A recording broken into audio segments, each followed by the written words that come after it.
Well, good afternoon. It's lunchtime on Friday. It's Backyard Brian here, and I'm excited because this is the first time I get to share a video with you where I am not holding the camera. And I've got Kendrick back here behind the camera. You can't see him. We'll post some pictures of him a little bit later. But because he's running the camera for me, I can show you some things that I can't normally show you.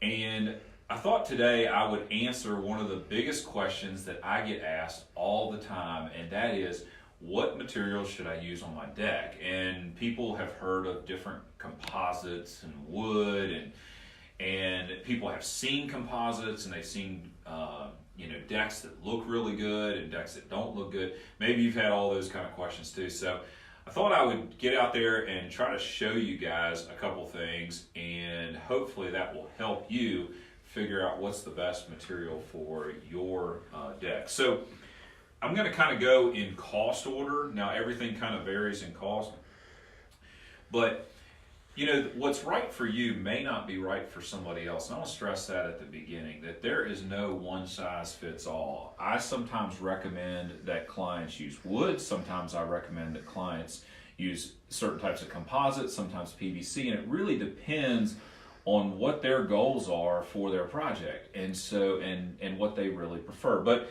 the first is kind of what most of us are used to. This is pressure treated lumber. This is an unfinished board, and this board can be stained. It doesn't have to be stained.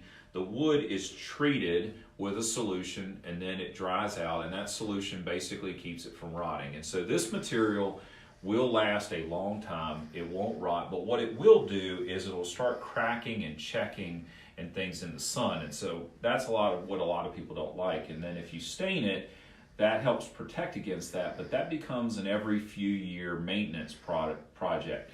But it does give you the look of natural wood, and it looks natural, it can look great, and it's pretty cost effective. And so if you're going to be in a house for maybe a shorter period of time, not such a long time, and you want something that's great for your family, but you don't want to spend a huge amount, or you need lots of space, and that's more of a priority for you than the material, then this is a great option. Now, kind of the next wood that is more common is called Ipe, and this is a Brazilian hardwood. And for those that are familiar with teak, this is going to weather kind of like teak will. It'll turn gray over time. It is super hard. It's so hard we have to use special tools to cut it. We have to drill it before we can fasten it, and it won't even burn. It is so hard. So if you want a very low maintenance product, but you don't want the look of the composites and you want wood, this is a great option, but it is on the more expensive side. So in the things that we're going to look at today, this is probably one of the more expensive options for your deck. Now, before we get into composite, I want to show you a couple things, because most people that I have talked to have either seen a composite deck that looks terrible, or they have been online and they have seen negative reviews about different companies and their composite products. And the reason is that when composite first came out, it is a mixture of plastic and wood fibers, and you can actually see the wood fibers in the board here. And this is the old style original composite. What we found over time is that this was kind of a problem. It stained, it scratched easy, it mildewed, and so while you didn't have to stain and paint it, if you dropped a greasy hamburger on it, for example, it would leave a spot. And so over time, it just did not hold up well. And so a lot of people have a bad taste in their mouth because of these old composites. And because of that, here at Bear Creek, we only install this if it is designed to match into something the customer already has. We don't recommend this at all. But this is first generation composite. A number of years ago, all the manufacturers started coming out with what they call capped composite. And that's what all these products are. These are all Trex. There are other manufacturers that we use, like TimberTech.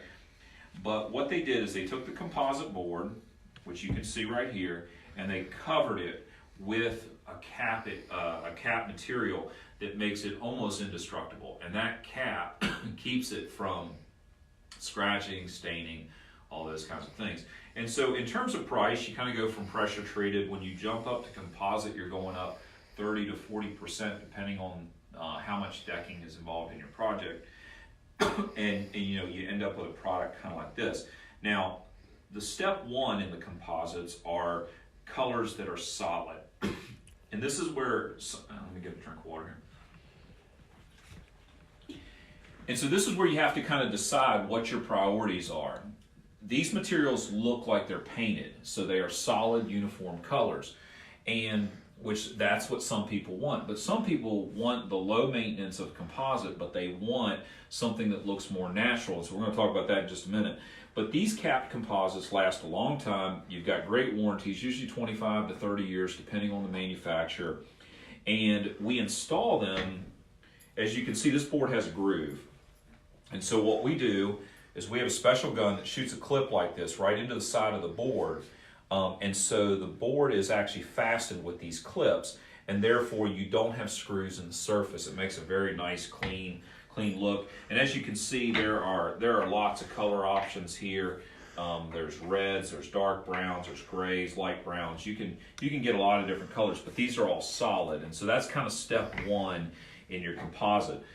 Then step two, where your price steps up a little bit, is colors that have natural graining in them and variation. And so these are going to be about 10% more than your first tier of composite. But when they go down, they look like natural hardwood, and they look really good. And so some people really want this look. If you're going to be in your place for a long time, you really prefer that look, but you don't want the maintenance. This is a great product. And so once again, you have lots of color options. There's more than what I'm showing you, and there's more manufacturers. And then the final thing is a solid product. And this is kind of like your old porch floor that a lot of the traditional houses around here, I live on the tree streets. Our house, I'm sure at one point in time, had this floor on it. But this tongue and groove, when it goes in, it's a solid, smooth floor, but it is a PVC type composite, and so therefore it does not expand and contract. It can go in tight, and it never has to be painted, and it'll never rot. And these are great products, but they are really the premium when you get up into the PVC products, the most expensive things you can put on your deck. And so depending on the look you want, this is a traditional deck board, so when they go together, you've got a gap like that between the boards. When a product like this goes down, you get a solid looking floor. And anyway, so those are some of the different options on composite, and a lot of times I get a lot of questions about this. So be glad to talk with anyone that's got a question. Put a question in the comments.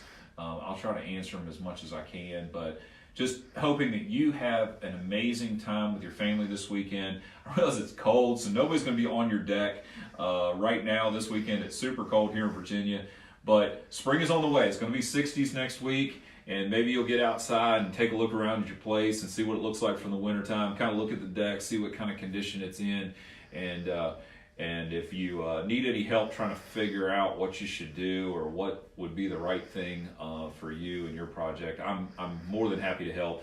Just send me a message on Facebook, or you can go to bearcreek.co and schedule a consultation there. So anyway, have a great weekend, everyone. We'll talk to you later. See ya.